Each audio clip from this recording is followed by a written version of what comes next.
రాకముందు వరకు 11 మెడికల్ కాలేజీలు ఉండేవి. పద్మావతి అటానమస్ కాలేజ్తో కలిపి 12 మెడికల్ కాలేజీలు. జగనన్న ముఖ్యమంత్రి అయ్యాక ఒకేసారి 17 మెడికల్ కాలేజీలు ప్రభుత్వ రంగంలో నిర్మాణం చేపట్టడం కోసం సంకల్పించడం జరిగింది.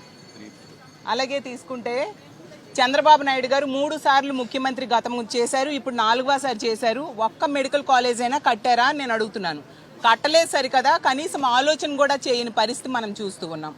జగన్మోహన్ రెడ్డి గారు పేద ప్రజలకి సూపర్ స్పెషాలిటీ హాస్పిటల్లో వైద్యం అందించడం కోసం, అలాగే పేద విద్యార్థులకి మెడికల్ విద్య అందించడం కోసం ఇంత చక్కటి ఆలోచన రూపకల్పన చేస్తే జగన్ గారికి మంచి పేరు వస్తుంది అనే ఉద్దేశంతో కుట్ర పన్ని ఈ విధంగా మెడికల్ కాలేజీలు ప్రైవేటైజేషన్కి పీపీపీ మోడ్ అంటూ నిర్ణయం తీసుకోవడం నిజంగా చాలా దారుణం, చాలా దుర్మార్గకరమైన చర్య.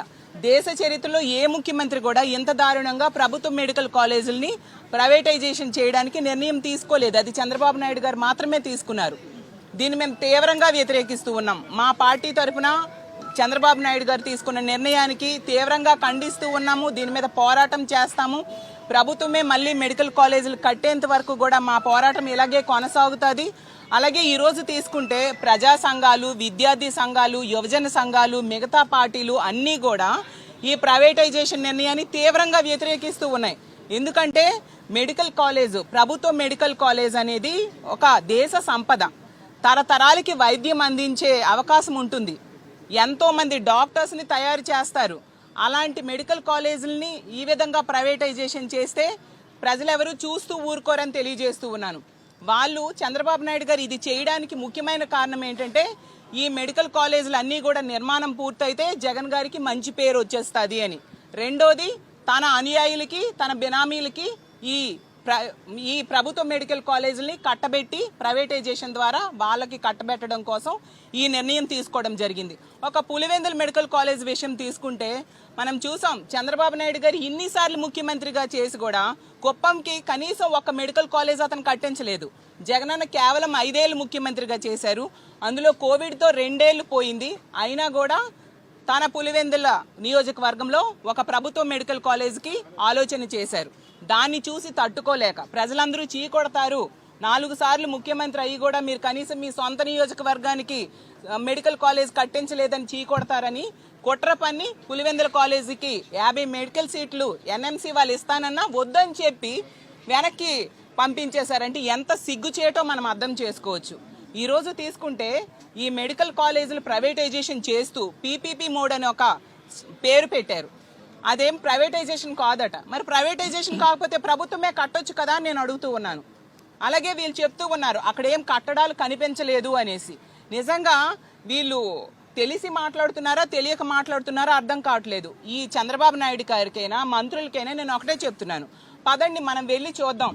జగన్మోహన్ రెడ్డి గారు ముఖ్యమంత్రిగా ఉండేటప్పుడు 5 మెడికల్ కాలేజీలు ప్రారంభించడం జరిగింది.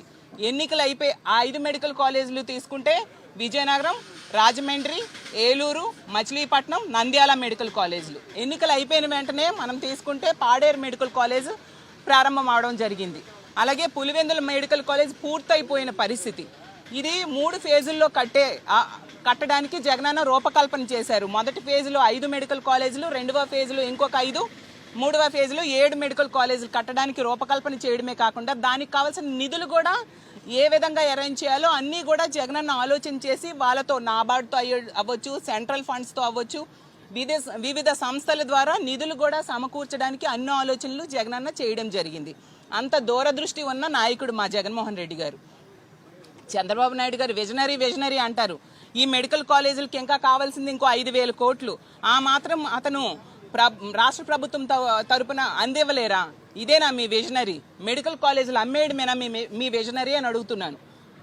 జగన్మోహన్ రెడ్డి గారు నిజమైన విజనరీ లీడర్ కాబట్టే ఇంత గొప్పగా 17 మెడికల్ కాలేజీలకు రూపకల్పన చేయడం జరిగింది. సంపద సృష్టి ఇస్తాను అని చెప్పి గొప్పలు చెప్పుకునే చంద్రబాబు నాయుడు గారు ఈరోజు సంపదని దోపిడీ చేస్తున్నారు, సంపదను అమ్మేస్తూ ఉండే పరిస్థితి మనం చూస్తూ ఉన్నాము. 17 మెడికల్ కాలేజీల రూపకల్పన ద్వారా జగన్మోహన్ రెడ్డి గారి చరిత్ర సృష్టిస్తే వాటిని ప్రైవేటైజేషన్ చేయడం ద్వారా ఈరోజు చంద్రబాబు నాయుడు గారు చరిత్రహీనుడిగా మిగిలిపోయే పరిస్థితి మనం చూస్తూ ఉన్నాం.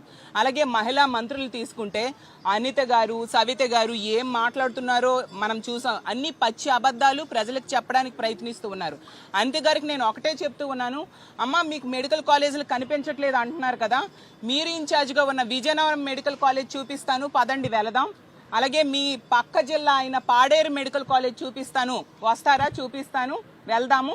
అలాగే మీరు మంత్రిగా ఉన్న మీ సొంత జిల్లా అయిన అనకాపల్లి జిల్లాలో ఉన్న నర్సీపట్నం మెడికల్ కాలేజ్ ఎంతగా పూర్తయిందో, ఎంతవరకు నిర్మాణమైందో మీరు వస్తే చూపిస్తాను. మిగతా మెడికల్ కాలేజీలన్నీ ఈ 10-11 మెడికల్ కాలేజీలు ఇంకా నిర్మాణ దశలో ఉండడానికి కారణం మీరు నిధులు కేటాయించకపోవడం వల్ల. ఈ 15 నెలలుగా ఒక్క రూపాయి అయినా చంద్రబాబు నాయుడు గారు నిధులు కేటాయించారా నేను అడుగుతూ ఉన్నాను. అనిత గారికి ఒకటే చెప్తున్నాను, మీ జిల్లాలో అలాగే మీ నియోజకవర్గంలో ప్రజలను అడగండి, ప్రభుత్వ మెడికల్ కాలేజ్ కావాలా, ప్రైవేట్ మెడికల్ కాలేజ్ కావాలా? వాళ్ళు ఏ అభిప్రాయం చెప్తే దాని ప్రకారం ముందుకు వెళ్దాం.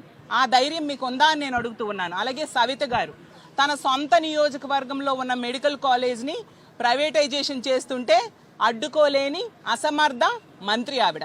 అలాంటి ఆవిడ ఆ కాలేజ్ దగ్గరికి వెళ్ళి కామెడీ స్కిట్స్ చేసిన పరిస్థితి మనందరము చూసాము. నిజంగా తన బీసీ డిపార్ట్మెంట్లో హాస్టల్స్కి కనీసం 50 కోట్లు కూడా మంజూరు చేయించుకోలేని అసమర్థ మంత్రి సవిత గారు. ఆవిడేమో జగన్ గారి గురించి మాట్లాడుతూ ఉన్నారు. నిజంగా ఆవిడ మంత్రివర్గంలో ఉండి తన సొంత నియోజకవర్గంలో జగన్ గారు కడదామనుకుంటున్న ప్రభుత్వ మెడికల్ కాలేజ్ ప్రైవేటైజేషన్కి ఆమోద ముద్ర వేశారంటే ఆవిడ ఎంత ఇన్ఎఫిషియంటో మనం అర్థం చేసుకోవచ్చు. కాబట్టి మీకు ఒకటే సవాల్ చేస్తున్నాను, మీ చంద్రబాబు నాయుడు గారు ఇన్నేళ్ళు ముఖ్యమంత్రిగా చేశారు, ఇది 4వసారి. ఒక్క మెడికల్ కాలేజ్ అయినా కట్టారా? కడితే చూపించండి అని నేను అడుగుతూ ఉన్నాను. కాబట్టి మీకు తెలియజేసేది ఏంటంటే చంద్రబాబు నాయుడు గారి ఆధ్వర్యంలో ఈ కూటమి ప్రభుత్వం ఒక ప్రణాళిక ప్రకారం ఈ ప్రభుత్వం మెడికల్ కాలేజీలని ప్రైవేట్ పరం చేయడానికి సిద్ధమైపోయింది. అందులో భాగంగా మొదటేమో వైఎస్ఆర్ గారి పేరును తొలగించారు, తర్వాత నిర్మాణ పనులు ఆపేయడం జరిగింది. మూడోది పులివెందుల మెడికల్ కాలేజ్కి ఎన్ఎంసి వాళ్ళు 50 సీట్లు ఇస్తామంటే వద్దని లెటర్ రాయడం జరిగింది. అలాగే నాలుగోది కాంట్రాక్టర్స్ని వెనక్కి పంపిస్తూ ఒక కమిటీని వేయడం జరిగింది. అసలు కమిటీలు ఎప్పుడైనా నిర్మాణం వేగవంతం అవడానికి వేస్తారు, కానీ చంద్రబాబు నాయుడు గారు ఈ ప్రైవేటైజేషన్ చేయడం కోసం ఇలాంటి కమిటీలు వేస్తూ ఉండడం నిజంగా సిగ్గుచేటు. ఖచ్చితంగా ఈ ప్రభుత్వ మెడికల్ కాలేజీలన్నీ ప్రభుత్వమే కట్టాలి, ప్రైవేటైజేషన్ చేస్తే మేము ఒప్పుకోము.